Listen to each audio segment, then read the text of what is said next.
Now for our story. Today, as Ben Calvert stood in front of his office in Wakefield, he was aware of the malicious glances of the townspeople. Knew they were thinking what a fool his daughter Kit had made of him. But Kit was gone now, and Ben was left alone with his fury. Hearing the sound of laughter, Ben had glanced across to the square and seen his daughter's ex-husband strolling with a beautiful young Italian girl, Carla Descari.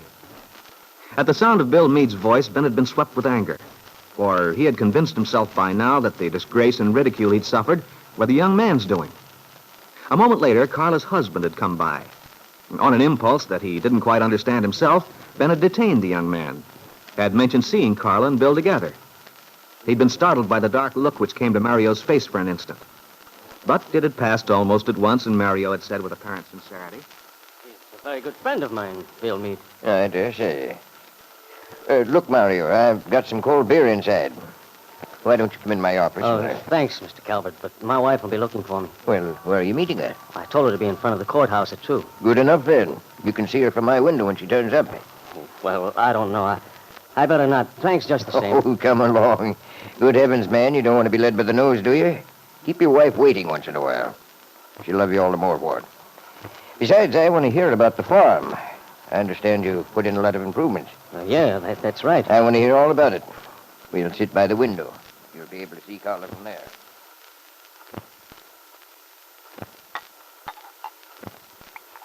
Now, there you are, Marnell. Thanks. Oh, say, that does taste good, Mr. Calvert. Nothing like it. I don't go in for any heavy drinking, never have. But I like to keep a couple of quarts of good beer on ice here at the office. My old man was a great one for beer. I remember in the old days, during Prohibition, he used to make it himself, down in the cellar. Home brew. Yes.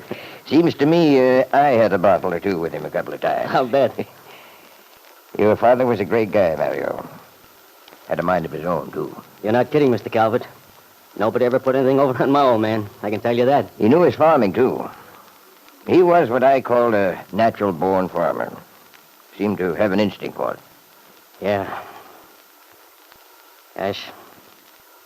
When I got that telegram overseas, I just couldn't get through my head. Couldn't believe he was gone. Then, all of a sudden, it would come to me.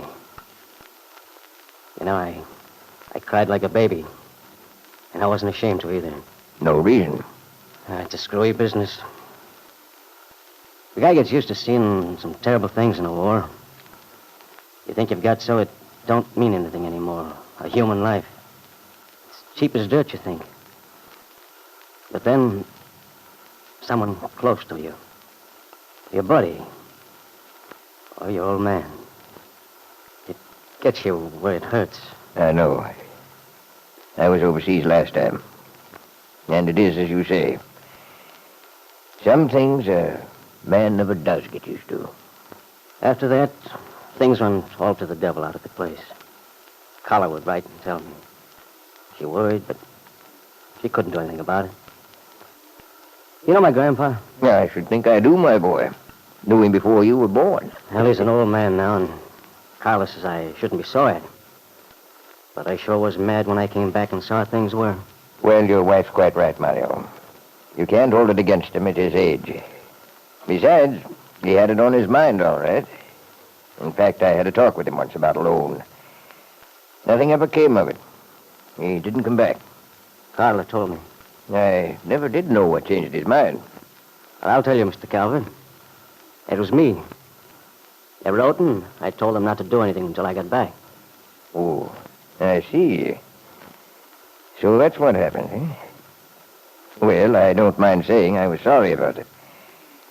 A man couldn't make a better investment. You've got a fine place there, Mario. It's the best. Too bad you didn't come around to see me when you got back. We could have fixed up a good deal between us. Maybe so. But I'm satisfied the way things are, Mr. Calvert. Bill Meade's fine to do business with. He lets me alone, but if I want to talk things over, he's always got time to see me. Well, if you're satisfied, that's all that matters. Everyone to his own taste, you know. And I will admit Bill's smart about getting people's confidence. If they get disillusioned later, that's another story. Anyway, you were doing all right at present, I gather. Oh, sure. I got nothing to worry about. It must be pretty nice getting back from overseas and having a pretty wife like Carla waiting for you. Oh, you're darn right it is. I guess you know how lucky you are. A lot of fellas got back and found there'd been a few changes made while they were gone. Changes? I don't get you. Oh, you know what I mean. A girl gets restless, lonesome. Some chap comes along and flatters her a little, buys her a few presents. Before you know it, she's forgotten about her husband overseas. Not Carla. She's different. She wouldn't do that. Yes. Yes, I know. But she's a mighty good-looking young woman, Mario. The kind of girl men notice. You must have had some uneasy moments while you were away. Oh, me? Not on your life. Carla wouldn't look at another guy, I tell you. She's straight. Well, maybe you're right, Mario. The fellas here in Wakefield know better than to try any funny business. They better if they know what's good for them. Anyway, why talk about it? More beer, Mario? No, thanks, I think. Oh, yeah. Here comes Carla across the street now. I'd better beat it. Thanks for the drink, Mr. Calvert. It was swell. Yes, you must. But we'll have to have another little session soon. I've enjoyed talking to you. Goodbye, Mario. So long, Mr. Calvert. Be seeing you. Oh, why, hello, Mario. Oh, hello, Mrs. Calvert. Well, I didn't know you and Ben were doing business. No, Mr. Calvert asked me in to split a bottle of beer with him. Oh, well, that's nice. But must you rush off? My wife's waiting for me. Oh, well, tell her I said hello. Ben? In here, Jessie. Well, I just ran into Mario Descare. Yes, we've been having quite a nice little talk. Well, a surprise, Ben. You don't usually pal around with the local farmers. Nothing wrong with it, is there?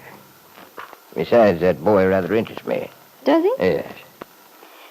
Well, he's somewhat of a diamond in the rough, and heaven knows he's good looking. And his wife's the real beauty. There's something about him. I don't know how to describe it. Is this more of your amateur psychology, Jessie? Don't tease me, Ben. You must admit my analysis is sometimes surprisingly accurate. No, all right. Now, what about Mario Descare? Oh, I don't know quite. But I have the feeling he has tremendous emotional depths. Rather dangerous ones. Dangerous? How? There's a lot of fire in him. Smoldering fire. And if it ever gets loose... I shouldn't imagine there's much danger of that. I don't know, Ben. The way his eyes follow that wife of his... Well, Jessie, maybe you're right. You mentioned the other day about his being a very jealous man. I got a flash of it just now. Well, you can hardly blame him. And with that quick temper of his, I wonder just what he'd do. How far he'd go. How far?